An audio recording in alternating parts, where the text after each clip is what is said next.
لە مەراسیمی یادکردنەوەی قوربانیانی تاوانی ئەنفال لە چەمچەماڵ وەزیری شەهیدان و ئەنفالکراوانی حکوومەتی هەرێمی کوردستان ناچار بەوە کرا کە بەپەلە کۆتایی بە وتارەکە بێنێت و شوێنی مەراسیمەکەش بە جێبهێڵێت.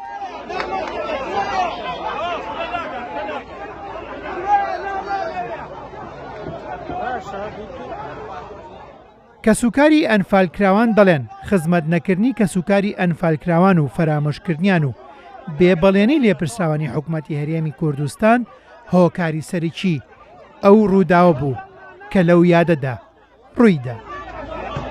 دیارە هۆکاری ئەو بشێوی و ئاڵۆزەی کە ئەمەڕۆ دروست بوو خزمەت نەکردنی کەسوکاری قوربانیانی ئەنفالە. دیارە من خۆم یەکێکم لەو منداڵانەی کە لە پرۆسەی ئەنفالدا لە نێو زیندانەکانی دبستدا لەدایک بوو. دەبا بزانن کە من دێمە جێیەکی یادێک دەکەمەوە چێ دەیکاتەوە. مەسەرەن دەبا کۆمەڵە قوربانیان داواکارەکانیان بەرز کردباوە لە وەزیرەکان، بەڵام لێرە دەی قسەی گەورە و بریقادار دەیکەی و هیچی شن نەکردبی ئەوەی لێ دەکەویتەوە. کەسوکاری ئەنفالکراوان پێشتر هۆشداریان بە لێپرسراوانی حکوومەتی هەرێمی کوردستاندا بوو کە سەردانی شارەکان نەکەن و لە بری دروشم و وتاری دووبارە و بەڵێنی بریقەدار بەڵێنەکانیان ببەنە سەر و ئەو داخوازیانیان بۆ جێبەجێ بکەن کە زیاتر لە 30 ساڵە داوای دەکەن و تەرمی کەسوکارەکانیان بهێننەوە.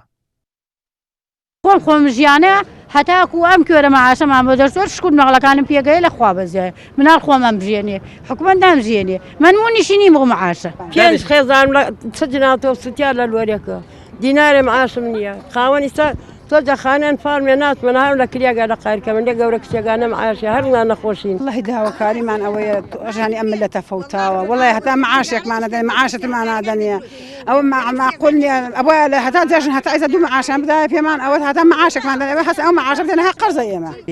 دوو کەس ئازە و ئەنفالە کوڕم ئەنفالە پیاوم ئەنفالە دوو برام ئەنفالە هەتا ئیستاکە گوێمان لە هینیە بۆە قزرمەی قاپێت شێ بۆ بەشکم کەسێکمان بێتەوە.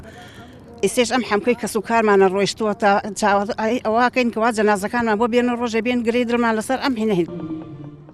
سەرەڕای بەڵێنی لێپرسراوانی حکوومەتی هەرێم بە خزمەتکردنی خانەوادەی سەربەرزی شەهیدان بەڵام کەسوکاری قوربانیان هێشتا ئەو داواکاریانە دەخەنە ڕوو کە سێ دەیە دووبارەی دەکەنەوە.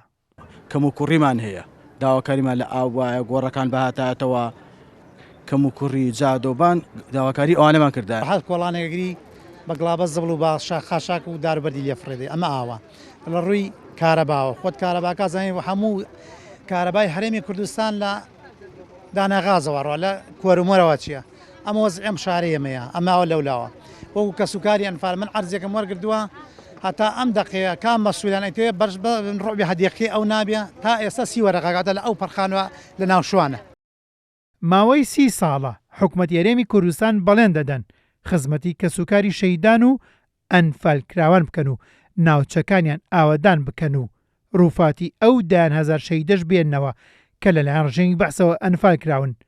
کەسوکاری ئەنفالکراوانیش دەڵێن لێپرسراوان بەڵێنەکانیان نەبردە سەر و تەنانەت نەیانتوانی تەرمی ئازیزەکانیشان بهێننەوە بۆ ئامێزی نیشتیمان و بەشێک لە ئازارەکانیان کەم بکەنەوە.